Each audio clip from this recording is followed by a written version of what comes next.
now he's coming out doing talk saying that, you know, we still believe in Pep. It's like, step up. I don't want to hear no more talking. If I was a player in that team, I don't want to hear no one talking, no more interviews. Do your job. Well, all Pep Guardiola wanted for Christmas was a win, finally. But instead, Pep and company get Man City's 9th loss in 12 matches against Aston Villa's day. 2-1 the final score. But it took until stoppage time for City to find that first goal. And then just too little, too late. The big question now, with seemingly no light at the end of the tunnel, is what went wrong this time around and how do they fix it? Mike Grella, Troy Deeney, how do you solve this?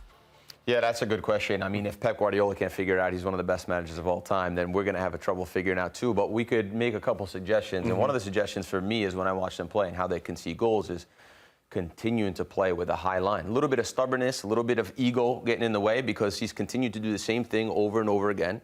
I don't want to say disrespecting the opponents, but when you play that open, when you constantly get your press beaten and you're putting your defenders in positions where they can't succeed, game after game now, 9 losses in that time, it's a little bit, for me, concerning that you don't change a little bit the way you want to play. Just, I'm not saying totally wholesale changes, but tweak it here and there, and he hasn't been able to do that. What do you think, Troy? Yeah, the problem is, where do you start? They're not scoring, and they're conceding a lot. They're turning the ball over. I played against this Man City team when they're keeping the ball for 60, 70% possession. Now it's like just turnovers, and people are transitioning. And I would say to Mike, you have to remember, we've all been looking at Pep's teams for the last 15 years, from Barcelona all the way through. Everyone has been working out how to play against that team. Now we're getting to a point where football transitions. Before it was 4-3-3, under Mourinho, with the big Drogba up front and wingers. And now people start to work and figure it out and go, right, how do we play against this team? And you're starting to see now that magic dust is wearing off because people aren't fearing them anymore. So you're saying Pep Guardiola's been figured out. How does he make himself untouchable again? Yeah, this is the thing. Predictability, right, is what Troy's talking about. The opponents do adjust. They do change. And you can see Aston Villa did them today perfectly, where they said, OK, we'll make the extra pass. We'll play. We'll win those little battles. And then the spaces will open up. And the goals they scored, they were quite easy in the end against Pep's team. But also predictability for me, because Troy made a great point to me earlier. He goes, the players just don't look... They don't look fussed. They don't look like they're upset about it. And to me, that's predictability in what the players expect of Pep. Think about it. You know exactly what the training session is going to look like. You know exactly what the team talk is. You know exactly what the tactics are. It's been going on now for a very long time. So that becomes predictable. For players, to me, they just don't look like they're enjoying the football anymore as well. And it goes down to the human element of football, is that you have to enjoy when you're playing football, especially to be creative and score goals. You have to enjoy it. And I think predictability has been an issue for Pep, not only from his opponents, but also his players predicting what he's going to say and how he's going to react. You also just have to remember there's a distinct lack of intensity. No one's pressing with intensity. That's what Pep's teams were always about. And just to go back to my point a little bit, you have to remember Arteta come off his tree. So did Chelsea manager, who's gone out of my head. What's the Chelsea manager's name? Tuchel? No, the new Chelsea, Maresca. Sorry, sorry. Okay. They've all come off his tree. Everybody, Unai Emery's played against him probably 15, 16 times. So everyone now is coming up against that team. And you've got kids under 7s that are playing like Pep. So everyone's started to figure out, how do we do this? People are letting them have the ball.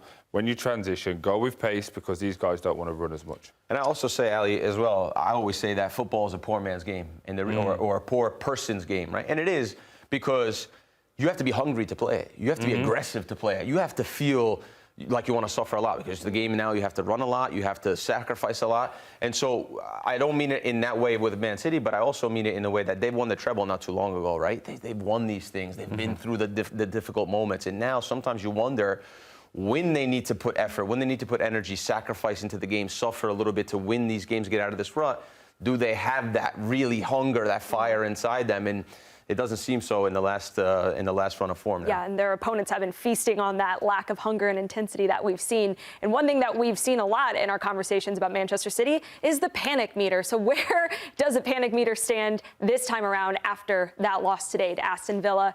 What say you, Mike Grella? Yeah, I have him in the crash out section at the moment, just, again, because, you know, Pep is constantly both literally and figuratively scratching his head every single game. You know, he's just confused. Looking for the answers, and they're trying to dig them out. My biggest worry is what I said earlier, though, is that he's too stubborn to change. He wants to play his way, and it's going to be his way or no way. And we've seen it now for too long that he's not willing to change. And if you're not willing to change, I think this is going to keep happening because teams are right now smelling the blood in the water. Yeah. All right, Troy, panic meter. I don't know if you've gotten a chance to do this with us yet. So where do you have Manchester City on your panic meter? Exactly the same, unfortunately, on Crash Out, because I don't know where you start. So I'm looking at your big players, Foden, Haaland. Who's the guy that's going to grab the team and say, give me the ball? I just don't see it at the moment. I don't see anyone scoring goals. I don't see anyone keeping the ball out of the net. Yes, they've got injuries. Yes, they've come back from these positions before. So you have to give them an element of, like, this could happen. But I think body language is a key thing as well. When you look at Pep's body language, look at the pictures, we've been able to pull 50-yard pictures in the last... Pep Guardiola looks like he got coal in his stocking on Christmas morning. Does that look like a guy that's giving you confidence? Not at all. If you look over on the touchline and you see your manager doing that as a player, what's going through your mind? Yeah, you're thinking panic, but I'm saying these pictures we've been able to pull just from today. You could go through the last 10 years and you wouldn't find as many pictures as you have today. So I just think body language is a key thing. We had a picture when Duran scores, and you're seeing the guys behind, and it's kind of like a roll of the eyes. They're like, oh, it's happened again. As opposed to people going, right, stop that, fix it. We've both played, and you have to have arguments. You have to have comfortable conversations, and very few times you may have to have fisticuffs. But you have to bottom out. I don't feel that they bottom out just yet. All right, well, one thing that City fans can maybe take some comfort in is that in past seasons when City have gone on to win the whole thing, they've also had some bad skids like this one around the holiday season. So here's a look back at some of those past seasons. 2023-24 season around Christmas time, they were sitting in 5th place, which is where they sit right now after the loss today to Aston Villa. They ended up finishing in 1st. Then you go back all the way to 2020 and 2021, they found themselves sitting in 8th place and went on to win it. But the conversation this time feels different. Why does this poor run of form feel different from Manchester City, Grella? I think if you watch them play and you see the issues, so you can pull up statistics and metrics, and probably a lot of the time, I remember when Napoli won the Scudetto the next season, the statistics were the same, but they couldn't win games of football. And when you watch Man City play football, put all the statistics aside, the way they are so unorganized when they turn the ball over and the way that they're so open at the back, you watch the second Aston Villa goal and watch where those defenders are in that sequence, and you'll say there's no way a team can play football, regardless if it's Pep or Man City. There's no way a team can win football matches in that sort of situation, in that shape. And it happens not once or twice. I mean, you could fast forward to all the goals only, but there's opportunities that they give away that don't get finishing chances, where the back line is just all over the place, and you can't win games playing football that way. And the one thing you do have to remember as well, who's the leader now? For a long time, they had Company, they had Kevin De Bruyne, again on the bench, so they didn't even bring him in, so there seems to be an issue there.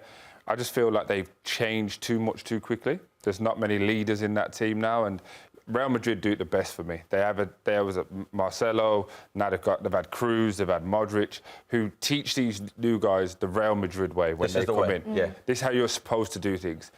Man City have been winning for so long. Who's doing it now? Jack Grealish, Doku. These are not their type of people. So it's very difficult for new people to walk in, and the expectation is you win. And when you watch it now, they're losing continuously. No one's getting hold of that rim. That's the only thing that really concerns me. The only successful teams I've ever been a part of, you go into the changing room and there's 4 or 5 or 6 guys that are the leaders in the group. One of them probably being the captain, then the other guys being the guys that say, hey, this is the standard of how we train. This is the standard of what we do in the gym. This is the standard of how we play on the weekend. And this is what it is. And when you don't have that, you could lose it pretty quickly. As if Man City could lose it, anybody could lose it. And that's how difficult the levels are here. But they didn't lose it in the past seasons, even when they found themselves lower in the table than they're used to. So the question for you guys now is, can City finish in 1st? Can they win another Premier League title this season? You would say no, but based on the stats, you'd have to say that you give anyone that gets an opportunity, then they would have the opportunity to do it again. They're not scoring as much. If they were losing games, I don't know, 5-4, I'd be like, okay, because they'll fix the defence up and they'll be fine. The keeper's been out, who's a massive part, probably the best goalkeeper in world football. You've got Rodri, Ballon d'Or winner, out. The centre-backs are never fit, and Haaland's hardly scoring. I say that, he's still the top goal scorer in the Premier League, by the way, but he had an unbelievable start to the season, and now he's coming out doing talk saying that, we still believe in Pep. It's like, step up. I don't want to hear no more talking. If I was a player in that team, I don't want to hear no one talking, no more interviews. Do your job.